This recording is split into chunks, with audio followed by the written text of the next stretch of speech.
This video is intended for educational purposes only.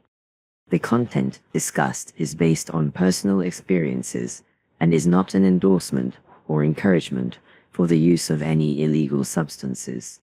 We do not condone or promote the use of illegal drugs. Always research and follow the laws and regulations of your country. If you are considering experimenting with any substance, please consult a medical professional or licensed therapist.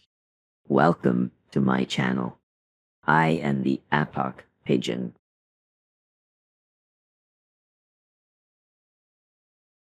It was a warm evening, and as the sun dipped below the horizon, my fiancé and I prepared for an adventure into the unknown. We had decided to explore the realms of consciousness through LSA, derived from Argyria nervosa seeds. This wasn't a decision made lightly. We approached it with respect and curiosity, eager to see what insights or experiences might unfold. As 7 p.m. approached, I sat in our dimly lit bedroom, the air filled with a sense of anticipation. My fiancé, always supportive and caring, took on the role of trip sitter, ensuring that I would be safe throughout the journey. I carefully prepared the seeds, using the cold water extraction method to draw out the active compounds, creating what felt like a magic potion. I drank the liquid, feeling a slight twinge of excitement. At first, nothing seemed to change. The room remained quiet, and the darkness pressed in from all sides. Time passed slowly, and I began to wonder if the experience would happen at all. Then, about 2 hours later, a subtle but unmistakable shift occurred. My stomach began to churn, a familiar sensation in such journeys, but not yet overwhelming. I knew that this feeling might escalate, but with a bathroom conveniently nearby, I felt at ease. I lay down on our bed, closed my eyes, and let myself sink into the experience. As I drifted, a strange vision emerged. A gray alien appeared before me, its form composed of countless smaller gray aliens, like an intricate fractal pattern. The image was fleeting, dissolving into darkness almost as quickly as it had appeared. The world around me began to spin, a gentle dizziness taking hold. Time seemed to stretch and bend, losing its usual meaning. It was as if I was being drawn into a different realm, where the boundaries of reality and imagination blurred. The dizziness became too much to bear, and I instinctively knew what was coming next. I got up from the bed and made my way to the bathroom, where the inevitable purge awaited. It was an intense and cathartic experience, and I understood why people refer to it as purging. Each time I vomited, I felt as though I was expelling something negative from my being, cleansing myself in a deeply spiritual sense. As the nausea subsided, I inhaled deeply, and a wave of euphoria washed over me. It was as if each breath drew in a pure, revitalizing energy, filling the void left by the purging. As I stood in front of the bathroom mirror, something startling happened. A voice echoed in my mind, but it wasn't my own. It was a female voice, speaking English with an Asian accent, and it said, "Oh my God, I am a middle-aged man." The realization struck me with a jolt of fear, not because of the voice itself, but because it felt so foreign, yet so clear within my mind. The voice sounded distressed, repeating the same phrase, and I could hear a faint sobbing. I gathered myself and decided to engage with this presence. I reassured the voice, telling her that everything was fine and that she was not a middle-aged man. She was simply seeing my reflection in the mirror. The voice hesitated, then asked, "Who is talking?" I introduced myself, explaining that I was the person whose reflection she was seeing, that I was the owner of the body she found herself in.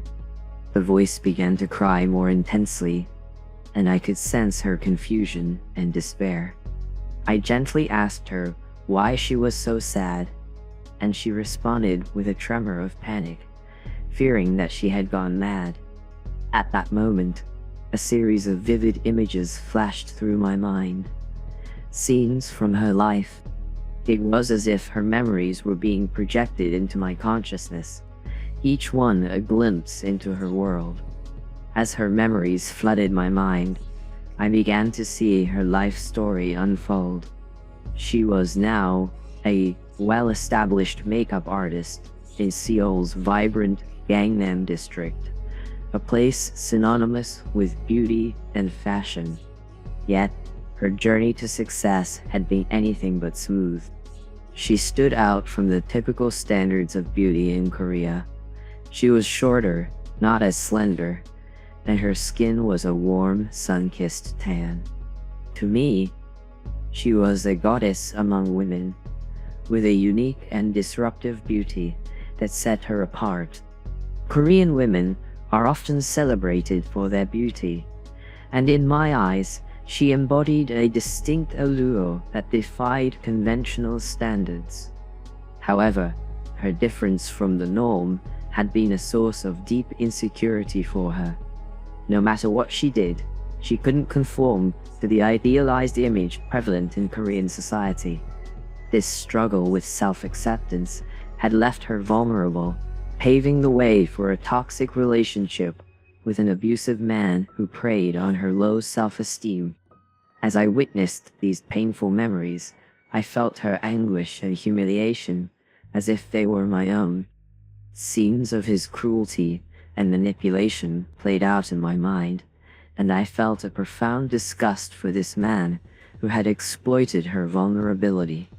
Feeling the weight of her pain and the injustice she had endured, I spoke to her again, my voice steady and reassuring. "You don't need to go through situations like that," I told her. "You are so incredibly beautiful and intelligent. You have the strength and capability to achieve anything you want without depending on people who try to bring you down." It was as if the words were flowing through me, a channel for the truth she needed to hear. I continued to affirm her worth, speaking of the qualities I admired in her. Her unique beauty, her resilience, her creativity. I wanted her to understand that she was not defined by her past or the hurtful actions of others, but by her own inherent value and potential. As I spoke, I felt a shift, a sense of relief and empowerment emanating from her.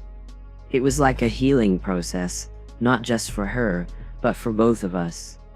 I could feel her starting to believe in herself, to see herself through a kinder, more compassionate lens.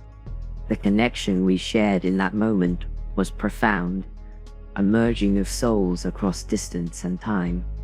As the effects of the LSA began to wear off, I felt the connection with her starting to fade.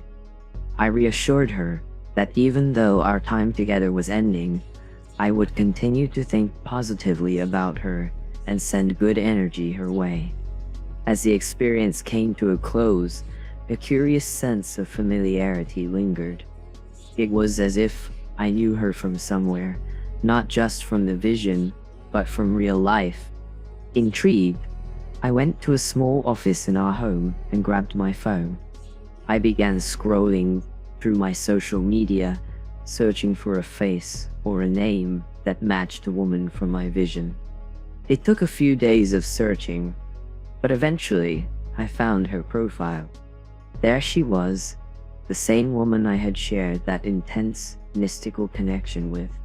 Her recent posts revealed that she had just gone through a breakup, and as I scrolled further, I found a picture of her ex. The resemblance to the abusive figure from her past was uncanny. It was as if my vision had tapped into a deeper reality, accessing knowledge beyond my conscious awareness. Since then, her life had taken a dramatic turn. She had become incredibly famous as a makeup artist, her unique style and personality shining through.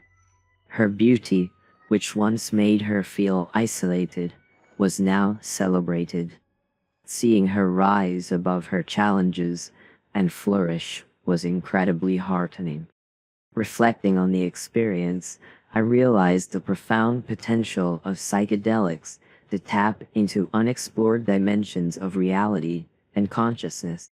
This journey had been a deeply healing and transformative encounter, not just for me, but perhaps for her as well, in some intangible way. It reaffirmed my belief in the power of these substances to bring about positive change and healing.